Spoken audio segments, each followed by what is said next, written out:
History. Chapter 3, The American Civil War. Part 2, The Course of the War and Lincoln's Leadership. Welcome back, students. In Part 1, we learned about the Civil War's causes. Now let's explore how the war unfolded over 4 bloody years. We'll also examine Abraham Lincoln's extraordinary leadership and his Emancipation Proclamation that freed millions of enslaved people. The two sides. Strengths and weaknesses. When war began in April 1861, the two sides had very different strengths. The Union had major advantages. The North had a much larger population, about 22 million people compared to only 9 million in the South, and of those 9 million, about 4 million were enslaved. The North had most of America's industry, factories that could produce weapons, ammunition, and equipment. The North had extensive railroads for moving troops and a powerful navy to blockade southern ports. The North also had more financial resources. The Confederacy also had some advantages. They were fighting defensively on their own territory, which they knew well.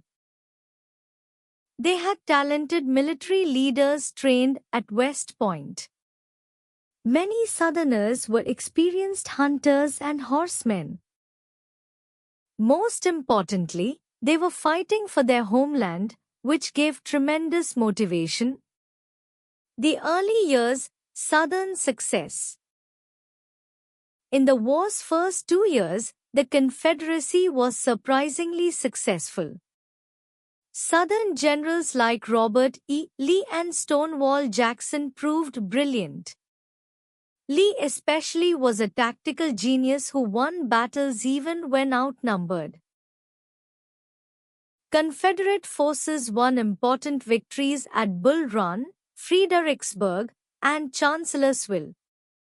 These victories were costly for the North. Many Northerners began questioning whether the war was worth fighting. President Lincoln faced enormous challenges. He had to find generals who could match Lee's brilliance. He had to keep Northern public opinion supportive. He had to manage relationships with foreign powers, particularly Britain and France, who were considering recognizing the Confederacy. Most importantly, he had to decide what to do about slavery. Lincoln's dilemma about slavery. At the war's beginning, Lincoln's stated goal was simply preserving the Union. He initially avoided making the war about slavery for several reasons. First, 4 border states. Maryland, Delaware, Kentucky, and Missouri allowed slavery but remained in the Union. Lincoln feared that attacking slavery might push these states to join the Confederacy. Second, many Northern soldiers were fighting to save the Union, not free slaves. Third, Lincoln questioned whether he had legal authority to abolish slavery. However, as war continued, Lincoln realized slavery was the war's root cause and ending it would help win. Enslaved people were producing food and supplies for Confederate armies. If slavery were abolished, the South's economy and military effort would be crippled. The Emancipation Proclamation. On January 1, 1863, President Lincoln issued the Emancipation Proclamation. This historic document declared that all slaves in Confederate states were free. The proclamation didn't immediately free all slaves, it only applied to states in rebellion.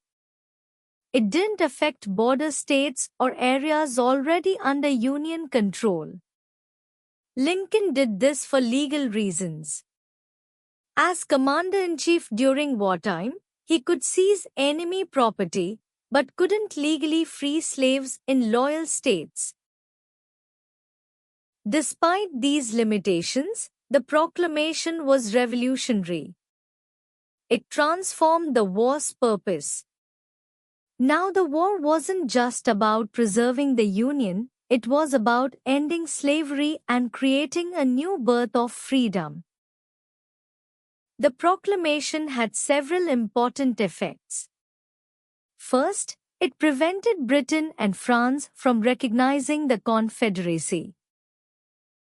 These nations had abolished slavery and couldn't support the Confederacy once the war became about ending slavery. Second, it allowed black men to join Union forces. Nearly 200,000 black soldiers and sailors served, fighting bravely for freedom. Third, it demoralized the Confederacy by encouraging slaves to escape to Union lines. The Gettysburg Address. In July 1863, one of the war's most important battles occurred at Gettysburg, Pennsylvania. For 3 days, Union and Confederate forces fought desperately. Over 50,000 men were killed, wounded, or missing. But the Union won, stopping Lee's invasion of the North. This was the war's turning point. 4 months later, in November 1863, Lincoln attended the dedication of a cemetery at Gettysburg. He delivered a brief speech that became one of history's greatest addresses. Lincoln began, "407 years ago, our fathers brought forth on this continent a new nation, conceived in liberty and dedicated to the proposition that all men are created equal." He continued, "It is rather for us to be here dedicated to the great task remaining before us, that this nation, under God, shall have a new birth of freedom, and that government of the people, by the people, for the people, shall not perish from the earth." This speech defined democracy in words that inspire people worldwide even today. The war turns. After Gettysburg, the tide turned. Union General Ulysses S. Grant emerged as an effective leader. Unlike previous commanders who had been too cautious, Grant was aggressive and determined. Lincoln appointed him commander of all Union armies. Union forces captured Vicksburg, giving them control of the Mississippi River and cutting the Confederacy in two. General William Sherman captured Atlanta, then marched to the sea, destroying Southern resources. This total war strategy aimed to break the South's will to fight. The North's superior resources gradually wore down the Confederacy. Lee's surrender and Lincoln's assassination. By early 1865, the Confederacy was exhausted. On April 9, 1865, General Robert E. Lee surrendered to General Ulysses S. Grant at Appomattox Courthouse in Virginia. Grant was generous in victory, allowing Confederate soldiers to return home with their horses and treating them with respect. Tragically, just days later, on April 14, 1865, President Lincoln was assassinated. He was watching a play at Ford's Theater when John Wilkes Booth, a Confederate sympathizer, shot him. Lincoln died the next morning. The nation mourned deeply. Lincoln had guided the country through its darkest hour, but just when peace had come, he was taken away. Conclusion of Part 2. The Civil War was long and bloody, but Union victory preserved the nation and ended slavery. Lincoln's leadership transformed the war's meaning and defined American democracy. His assassination was a tragedy that deprived the nation of his wisdom. In Part 3, we'll examine the war's results and the difficult Reconstruction period.